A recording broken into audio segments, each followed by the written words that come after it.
Hi, everyone. Welcome to Food Talk Live. A reminder that this episode will also appear on Food Tank's podcast, Food Talk with Danny Nierenberg. So please subscribe wherever you listen to podcasts. Today, I get to chat with somebody I've had the pleasure of meeting in person and chatting with before, Jim Perdue, the chairman of Perdue Farms and their advertising spokesperson. He is the third generation leader of the company, which was founded by his grandfather in 1920, so it's 100 years old this year. The company is best known for raising chickens, of course, but they also have a roster of animal protein brands, which includes turkey, pork, beef, and lamb. They also have Perdue Agribusiness, a multinational grain and oilseed business. And Jim is a member of the board of the National Chicken Council and serves on the board of the Oyster Recovery Project. Again, I've gotten to know Jim over the years since Perdue Farms acquired Nierenberg Ranch Pork Company, which was founded by my good friend and a good friend of Food Tank, Paul Willis. Jim, we can talk more about that later. But one of the reasons that, I was excited to talk to you is that when Perdue made the acquisition, it was really interested in learning from Nierenberg. And it's an example of how a bigger company can learn from a smaller company. So that's something I'm appreciate about you and about what Nierenberg and Perdue both do. Before we start, Jim, I just want to make sure you and your sons and your wife are all doing okay during this really stressful time. Yeah, everybody's doing fine. I have a son in LA and a daughter in Connecticut and a son here. But everybody's doing well. That's good to hear. That's good to hear. So I've been watching a little bit more TV lately than I normally would, like a lot of us. And I've been seeing your commercials reminding viewers of all the food workers and transport workers who work really, really hard every day to get food on all of our plates. That's not something I've seen from a lot of other food companies, especially animal protein companies. And I wondered why that was important for you to do. Why was it important for you to have those commercials up? Well, it's a special time right now, and everybody's stepping up to the plate to do their part. And as a food company, we have a obligation to do everything we can to keep the shelves full. So we did that to talk about those people you never see. The people who stock the shelves at night, the truck drivers who deliver the food. For us, it's our plant associates. And we've done a number of videos internally to thank them and everybody else for the hard work that they're doing. Sure. I mean, we've been talking a lot, for the last 4 weeks, I guess now, about all the invisible sort of hands that touch our food before it gets to us. And I wondered if you could describe, I think people know that you run processing plants, you have chicken growers. Give us an idea of what your workers are like, where they come from, what their sort of daily lives are like. And that's today or normally? You mean normally? Yeah. Yeah. Who are these folks who work with Perdue Farms? Well, most of our operations are in very rural communities, and from Delmarva, where we are now, south to Georgia, out to Monterey, Tennessee, and Indiana, and even planting Northern California and a plant in Washington State. So, and it's local folks, a big time diversity in our plants. In fact, we celebrate Diversity Day once a year in all of our operations because there's people from all over the world, basically who work with us and for us, and so we celebrate that as much as we can. Yeah, that's not something a lot of other companies do, I imagine, celebrate the diversity of their workers. And I think, again, it's a lesson that we can all learn during this time that, we need to support these folks, not just now, but after this crisis has passed or, the emergency part of it has passed, that these are folks who need to be celebrated for what they do. They do really, really hard work, especially with a company like yours. And I know some of that is, some of it is messy work that a lot of folks, don't want to do, but we really need those workers and I have to appreciate them. And they're also very skilled at what they do. Absolutely. Really Well, they have to be. And I think, that's another thing. People, we tend to think of people who work in, processing plants or factories, there are a lot of folks who would look down on them, but you're right, their skill set is very unique and their knowledge is very unique. So I'm glad that they're being celebrated. I have to ask the question, what sort of measures do you have in place to protect your workers? I know it was reported that at one of the Georgia facilities, someone came down with COVID who works for the company. How are you working to protect those folks? And I know, it makes all of us very nervous when we know somebody with this, because we care about, not spreading it. And I know a bunch of your workers also walked out. How can you and a lot of other companies really work to protect workers during this stressful time? Yeah, the issue that happened down in Georgia was very understandable because of fear. People, it's Absolutely. the unknown. And so we had a couple dozen people who walked out. We went out and talked to them, and all but about 3 returned, and they've been there ever since. And that was 3 weeks ago, I think. So, but our job is to do as much as we can to make sure they're safe, but they also feel comfortable that the risk is being mitigated as much as possible. So, and it goes all the way. One of our advantages, or two of our advantages, we have wellness centers in all of our facilities. These are separate facilities manned by nurses or local doctors. And so we utilize them a lot right now to assess someone who's maybe showing symptoms or that sort of thing. All of our plants go through an 8-hour shift of cleaning. And these are deep down cleaning that they go through.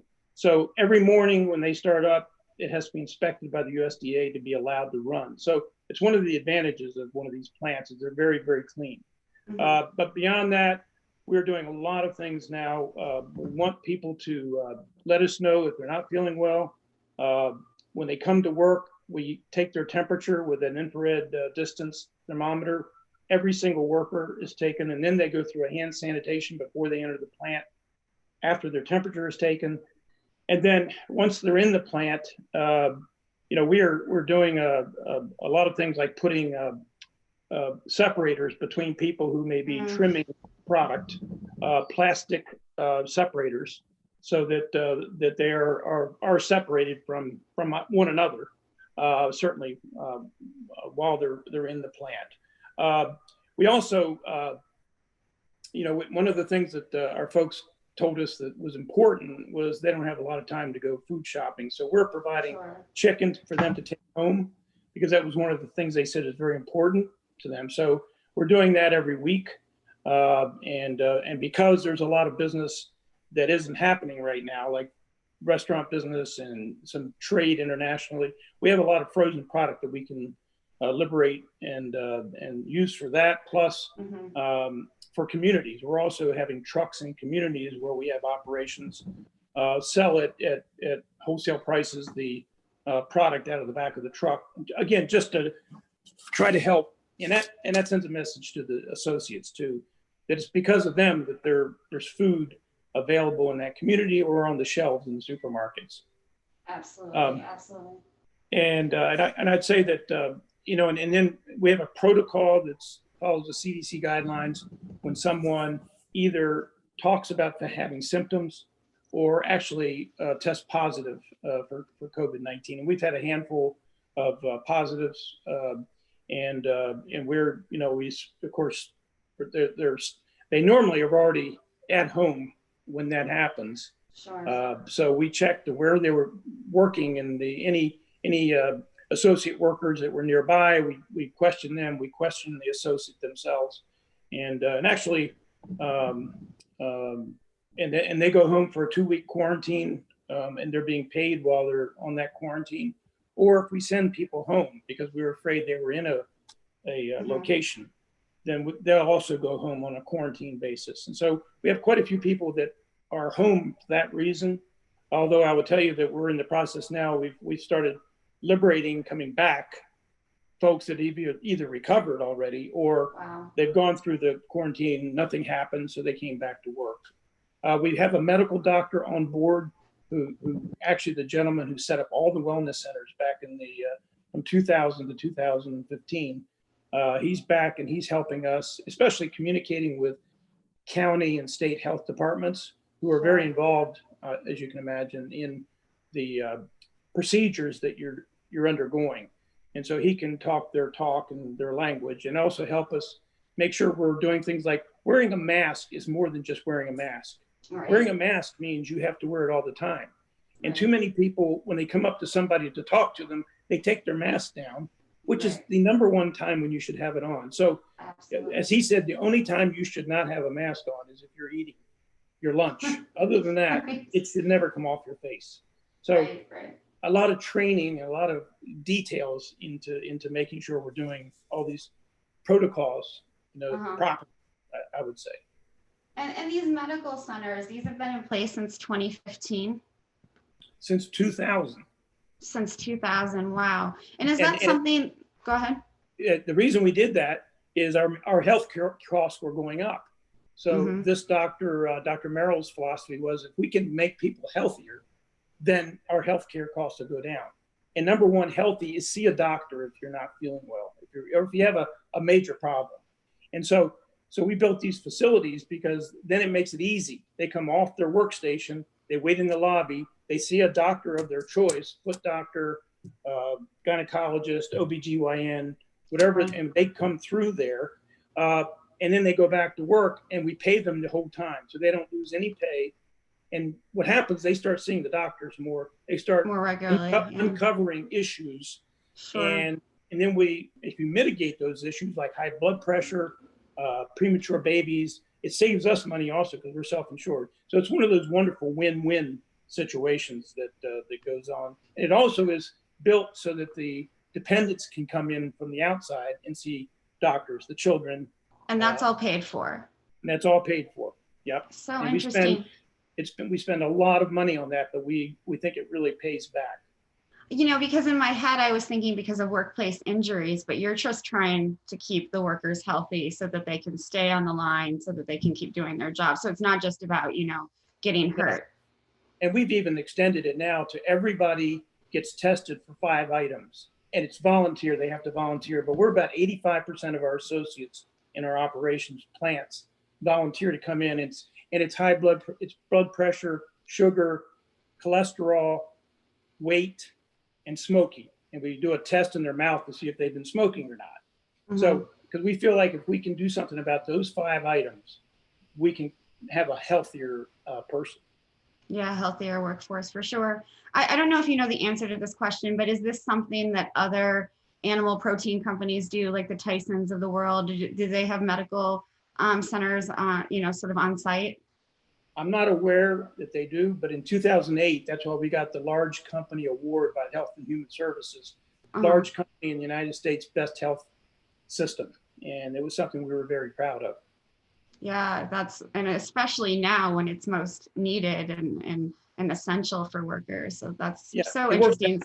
It works real well now, because if somebody comes in and they have a temperature that's detected, then the first place we send them is the wellness center. And then they'll verify the temperature, and then they'll ask questions about how they feel, what are their symptoms, and that sort of thing. So it's coming in very handy during this COVID-19 situation. Sure. I mean, you've talked about, sick workers have stayed at home, they're paid during that time.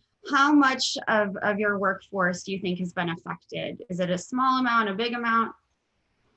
It's a handful of positives, but from a quarantine standpoint, I think we're probably in the maybe 200 to 250. I'm not sure, but some number like that. And of course, those people are, as I said, are starting to come back now. Those are some of the original ones 2 or 3 weeks ago. We're starting to return to work now. That's great. But we continue to go through that process.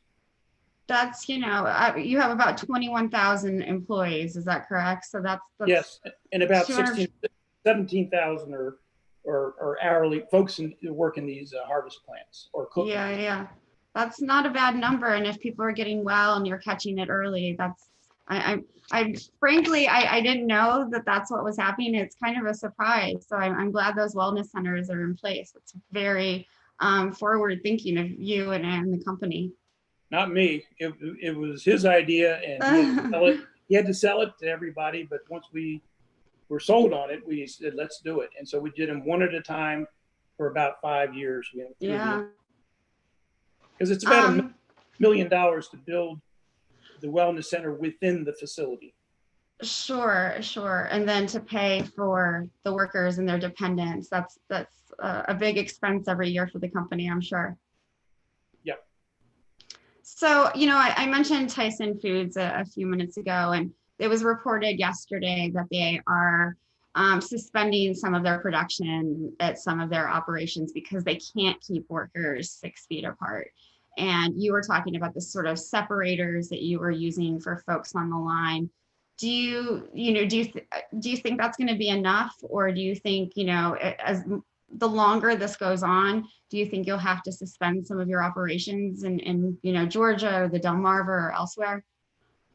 I think that's a decision that our medical doctor and the county and state health folks probably would be the best person. They're going to make that decision. But our job, and I think we get better every week, we keep adding new things that I think are making our job is to make the associates feel comfortable. Our medical doctor says we want these plants to be actually safer there than you would be, maybe at home or out Sure. in the grocery store or somewhere else. And so, but we'll continue to work on that. And I think we have our associates. I think are feeling like we're trying to work in their best interest. And I wonder if you've learned, from what went on in South Korea and other, countries where they're sort of a little bit ahead, the virus hit them earlier. Are you learning from any of their practices? Well, I know one of the things that they have been doing quite a bit is testing. Mm-hmm. And actually I had a conversation this morning with our medical doctor about this new quick test. And I think there's some questions about the accuracy of that. But, my sense is that the way that Taiwan and South Korea and some of these other countries have gotten back in business is by doing extensive testing. And of course, if you test positive for the antibody, you're in good shape because you've been through it. You're now protected. And for people who maybe haven't been through it, like myself, and I test positive, or I don't test positive, now I'm susceptible, then I think they're managing those people separately. And of course, I think they also have an age issue.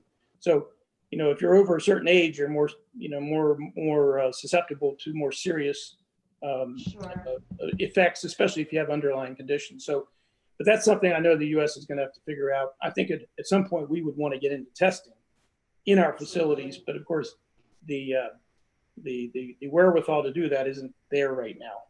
Unfortunately, it is not. I'm interested in when you realized, I think, I was in South Korea in January, just when things were starting to sort of bubble up, and I was seeing people wearing masks at the airport. When did you realize that this was a crisis? I mean, for not just for yourself, but for the country. Was it, March 13th when LA sort of decided it was going to, tell folks to stay at home? When was it? I think the thing that struck me is when in Washington State, you had a nursing home that was positive. And my wife and I lived in Seattle for 5 years, so we're very familiar with the area, and I know exactly where that nursing home was. And then suddenly there was 11 more nursing homes that were infected. So that was an indication that this thing really spreads very, very quickly. Mm-hmm. And I think that was the first real aha to me that this thing looks really dangerous. It really does.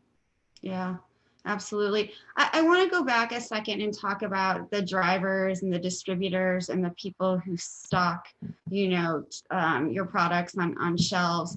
How can we protect them? I mean, I don't know how you contract your drivers, but those are folks who are traveling from place to place and, have a real ability to spread not just, something like COVID-19, but other diseases.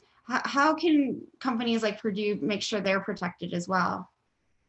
Well, we have a lot of company drivers, well over 150 company drivers. So, and they're our front line. They've always been our front line because they're the ones that actually see our customers.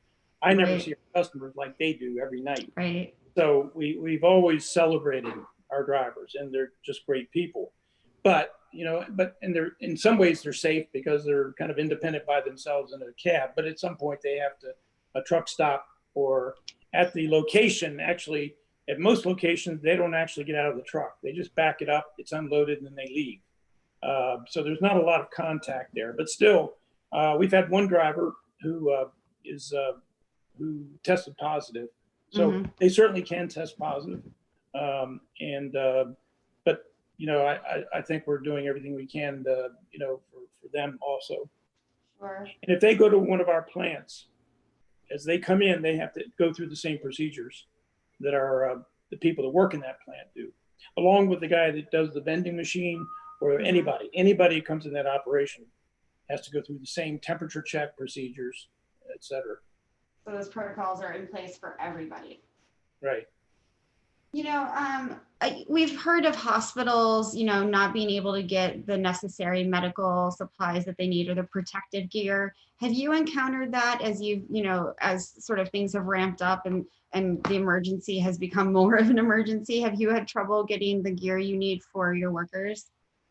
I'll tell you, we have a purchasing gentleman who his nickname should be Houdini, because he a few weeks ago we wanted to do the temperature testing and you could not find temperature testing. So Sure. He got an order actually from overseas, and we got that, and that's how we distributed 540 of these handheld thermometers throughout all of our operations. And more recently, with the masks, he's been able to procure masks, and I don't know where, but it's through the supply chain that he's purchasing these masks. And so we owe a lot to him. He's doing a fantastic job of keeping the main things, supplies coming in, including hand sanitizer. We get in by the barrels full.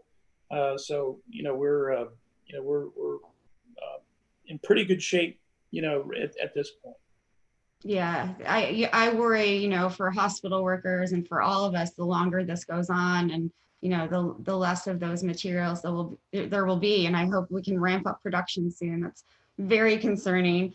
I want to go back a little to the demand side as well. So, people have been hoarding food and stocking up and filling their freezers, I'm sure, with your products. Do you expect demand to sort of keep going up because it's stabilized? Do you expect it will go down as, the longer people are sort of, physically distancing themselves? Yeah, we saw about the second week of March when demand started going up, and it kind of peaked, I think, around March 24th. And that's when, and we were getting 3 times the normal orders, Wow. that we would normally get. And so we were working 6 days a week, trying to produce as much as we could. And what's happened since then is orders have come down. They're still probably, I'd say, 20% higher than what we call forecasted order. And so they're about 20%. So they've come down dramatically, because I think a lot of the consumers are starting to feel more comfortable that they don't have to get 3 baskets of meat, that they can just get their normal or maybe double what they normally get, and it'll be there when they come back the next time. So, and so we have seen a tailing off of that. As a company, we're about 65% supermarket focused in our plants, and only about 20 to 25% food service or restaurant. So we were able to ramp up very quickly, helping out. Now, a lot of poultry companies are in they're 65% restaurant. And Sure. That's a problem, because converting that restaurant pack, which is a very big pack, to something that a consumer can buy is a challenge. Sure. We talked a little bit about how Perdue is now 100 years old in 2020. And do you think being, a privately owned, family-run business, it gave you an ability to pivot and put all of these measures in place? I mean, I don't know what it's like for publicly traded companies, if they can pivot, in the same ways that you can. I probably can't speak. I've only worked in one company, and that's here. So I don't have a lot of experience in public companies or the other thing.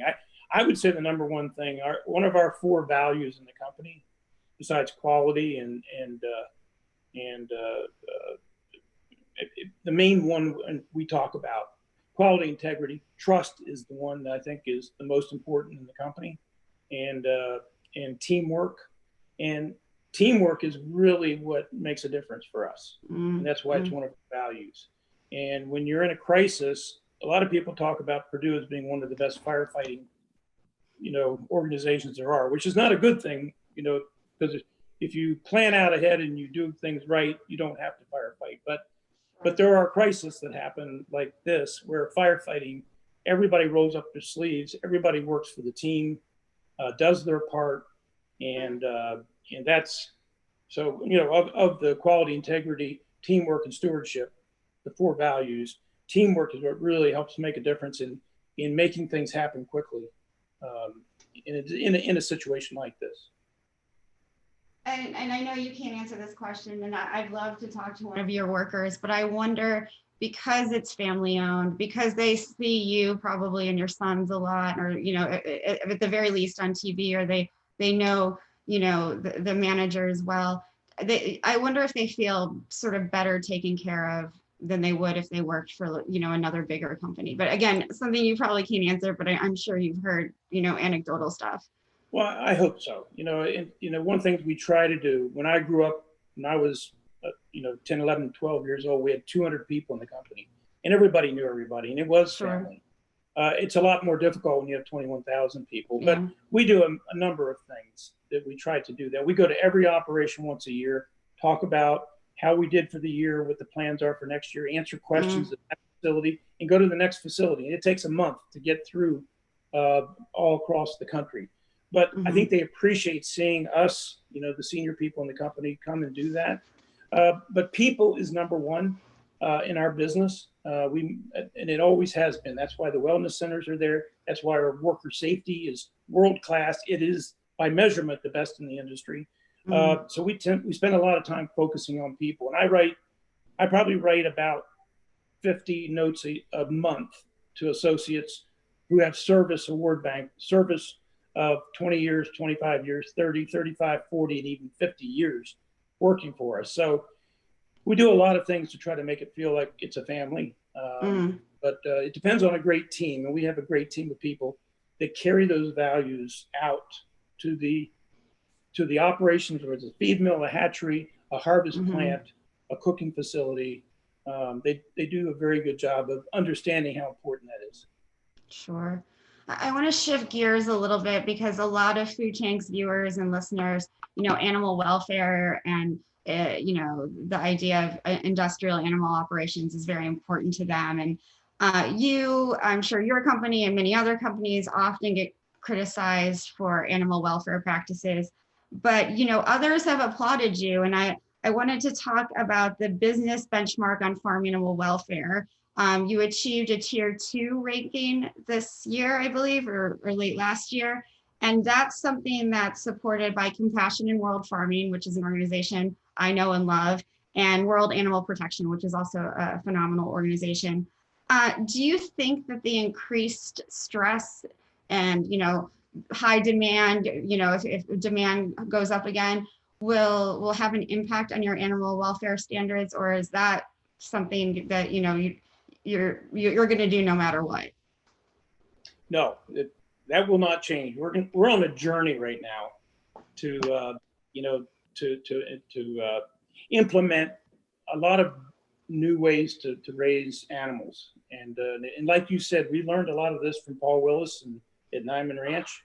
But the primary thing I learned from Paul, and by the way, I talked to him last week, and we were sharing stories about looking out our windows at our farms. Right. And but is that it's a better tasting experience for the consumer if the animal is raised in a proper way. And so that's the real connection.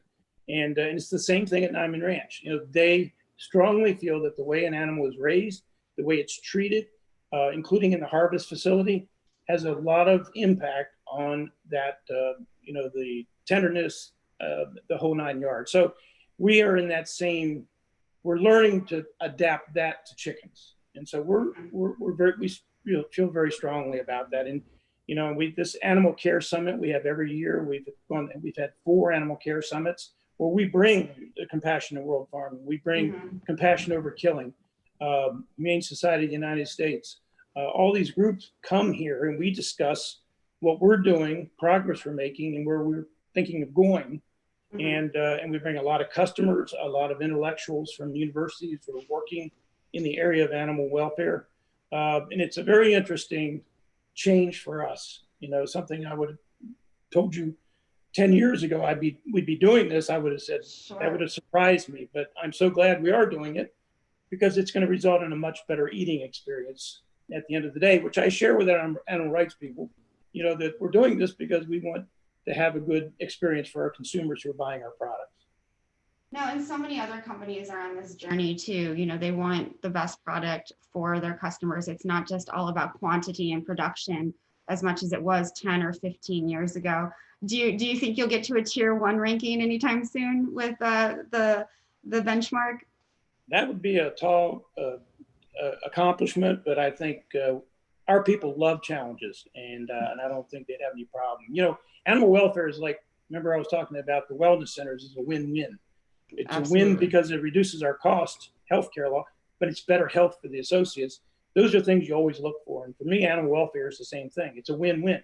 It's better for the animal and it produces a better product. And that's sort of the nirvana of where you would want to try to go. Absolutely. Absolutely. You know, the last time we spoke was at Food Tank's New York City Summit. And you talked about putting the focus back on the farmers and the producers. This is a critical time to do that. And, you know, it's been interesting to hear some of the ways that, you're focusing on not just the people who work at your plants, but also the producers themselves. Can you talk a little bit more about them? Sure. I mean, it's been something that when I was a young, 10 or 11-year-old, as I told you, we had 200 people. We celebrated the farmers all the time because that was the integral part. And we'd gotten away from that. We'd gotten away from really intimately knowing our farmers the way we should. So again, working with Nyman Ranch, it became clear that they feel that's one of the most important things that they can do. And so we've gotten back into doing that. And it's something I think that, excuse me one second. Take your time. And that's something that, we're getting back into. So we have farmer councils now throughout our organization, bringing farmers in to get their ideas, because guess who knows most about what's going on there? It's them. So when we talk about, putting things in the chicken house to get chickens to be more active, we put a contest on, and we had farmers come up with ideas, and they came up with the winner. And Temple Grandin came and was one of the judges from Colorado State University, and it was a lot of fun. And by the way, we've got some great ideas for putting these things in our chicken houses. That chickens like to be active; they like to climb on things, climb up things, and so that's an example though of ideas coming from a farmer. What you're going to probably be hearing coming up very quickly is we've lost 50% of the consumption in the United States, which was restaurants. And so there's going to be a cutting back of chickens, because you can't just produce the same number of chickens and not have a home for 50% of them. And I'm talking about as an industry. Remember I told you we were about 20%. Absolutely. But as a food, 50% of the food is eaten away from home. So you're going to see probably some cutbacks, and we're going to be cutting back the restaurant business. We have some probably, and so we'll be lengthening the times probably that how long chickens are raised, and so that's going to be. But what we're going to do is we're going to work with our farmers, and we certainly want to get them through this, because we're hoping this is only maybe an 8-week time period, hopefully. Sure. Where we can get back into restaurants opening up and food eaten away from home again. So, but during that time, there'll be some adjustments for our farmers, but we're going to work hand in hand with them to make sure that they don't feel as much of a pinch as might have been. Absolutely, absolutely, and we want to get those restaurants back in business. We want to help workers of all kinds. Our frontline workers, our healthcare workers, everyone who's really struggling as we go through this. I want to end on an inspiring note, if we can. Is there a particular person, maybe in the company, who's, giving you hope and inspiration right now? Um, I'll tell you, it's our associates. I'm of an age where I probably need to spend, very little time with other people, but our folks are coming in. They're practicing all the things that we want them to, and I just have a lot of admiration for them. And with the orders, a lot of plants are working 6 days a week. So there's a lot of they're not spending as much time at home as they would like, but they know that they're doing an important job, and that's why we have these food trucks in their communities to show how important food is, and that as a protein. So those folks, I think, are really they're the heroes. That in my mind, and I think we talked about anybody in our company. That's where our total focus is doing everything we can to make them not only feel comfortable, but truly reduce the risk of contracting, this terrible disease. Yeah, those are real brave folks for sure.